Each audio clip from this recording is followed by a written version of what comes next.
আসসালামু আলাইকুম। Orange kitchen and ব্লগের পক্ষ থেকে সবাইকে স্বাগত জানাচ্ছি। আজকে আমি আরও একটি রেসিপি নিয়ে চলে এসেছি। আর আজকে আমি দুম্বার মাংস রান্না করে দেখাবো। এখানে আমি প্রথমে পেঁয়াজ কুচি আর দারচিনি আর তেজপাতা দিয়ে দিয়েছি। এখানে আমি কয়েকটা এলাচও দিয়ে দিয়েছি, দিয়ে খুব ভালোভাবে নেড়েচেড়ে মিশিয়ে নিচ্ছি। দুম্বার মাংস আপনারা কে কে খেয়েছেন অবশ্যই কমেন্ট করে জানাবেন। আমি তো এই প্রথম খেয়েছি, তবে ভালোই লাগছে। আমি যেভাবে রান্না করেছিলাম এইভাবে খেতে খুব ভালো লাগছে।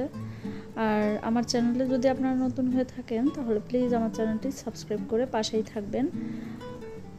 এখন এখানে কাঁচামরিচ দিয়ে দিচ্ছি।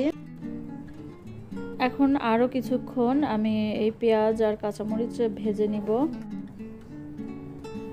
এখন এখানে দিয়ে দিচ্ছি হলুদের গুঁড়া।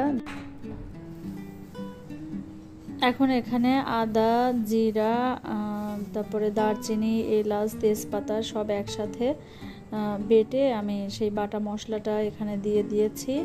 দিয়ে খুব ভালোভাবে নেড়েচেড়ে মিশিয়ে নিয়ে এখানে দিয়ে দিচ্ছি মরিচের গুঁড়া। আপনারা ঝাল যে পরিমাণ খেতে পছন্দ করেন সেই পরিমাণেই ঝালটা দিয়ে দিবেন। এখানে আমি ধনিয়া গুঁড়া আর লবণ দিয়ে দিয়েছি, দিয়ে খুব ভালোভাবে নেড়েচেড়ে মিশিয়ে নিচ্ছি। এখন এই মশলাটা খুব ভালোভাবে আগে কিছুটা সময় ভেজে নিব, তারপরে এখানে পানি দিয়ে দিব। এখানে এখন আমি পানি দিয়ে দিয়েছি। এই মশলাটা খুব ভালোভাবে কষিয়ে নিব। এখন ঢাকনা দিয়ে ঢেকে আমি এই মশলাটা বেশ কিছুটা সময় নিয়ে কষিয়ে নিব। আর চুলার আঁচটা একদম হালকা আছেই কিন্তু এই মশলাটা ভালোভাবে কষিয়ে নিতে হবে।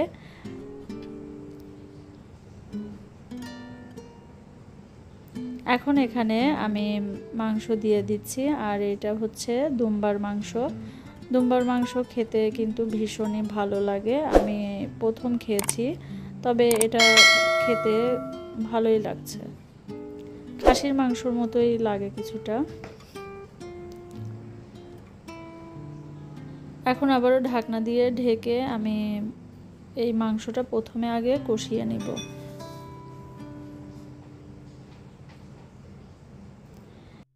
এখন আমি এখানে মাংসের মশলা দিয়ে দিয়েছি, দিয়ে আবারও খুব ভালোভাবে নেড়েচেড়ে মিশিয়ে নিচ্ছি।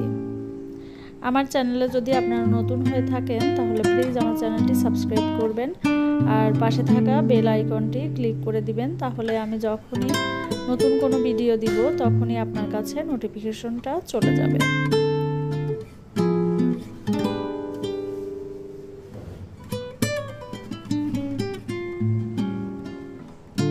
আমি প্রথমে এই মাংসটা বেশ কিছুটা সময় কষিয়ে নিয়েছিলাম, তারপরে কিন্তু এখানে পানি দিয়েছিলাম। আর এই মাংসটা খুব সহজে কিন্তু সিদ্ধ হয়ে যায়। আর মাংসে অনেক পরিমাণ চর্বি ছিল।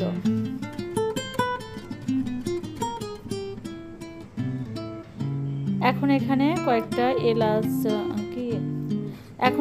কয়েকটা লবঙ্গ দিয়ে দিয়েছি, দিয়ে আবারও খুব ভালোভাবে নেড়েচেড়ে মিশিয়ে নিয়েছি। আর আমি এখানে গোলমরিচও দিয়েছিলাম।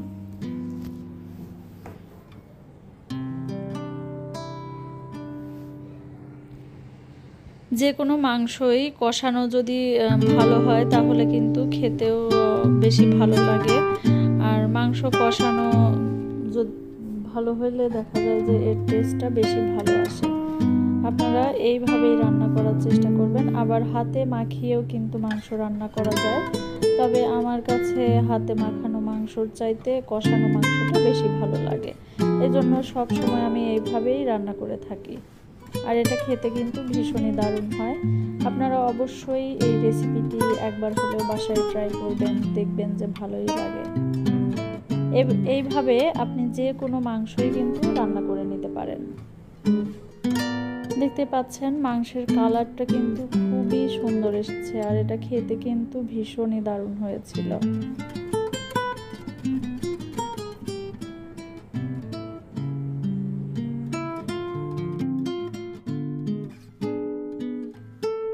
মাংস খুব ভালোভাবে কষানো হয়ে গিয়েছে।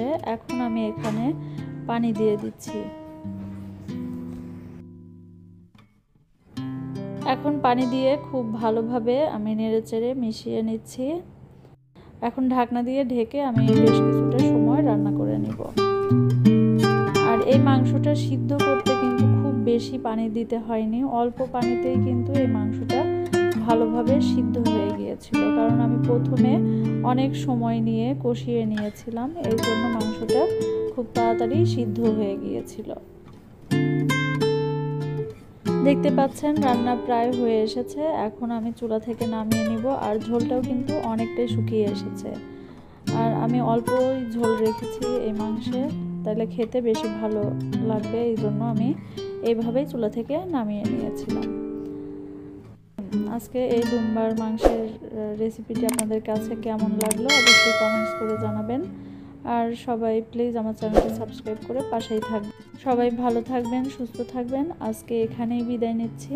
আল্লাহ হাফেজ।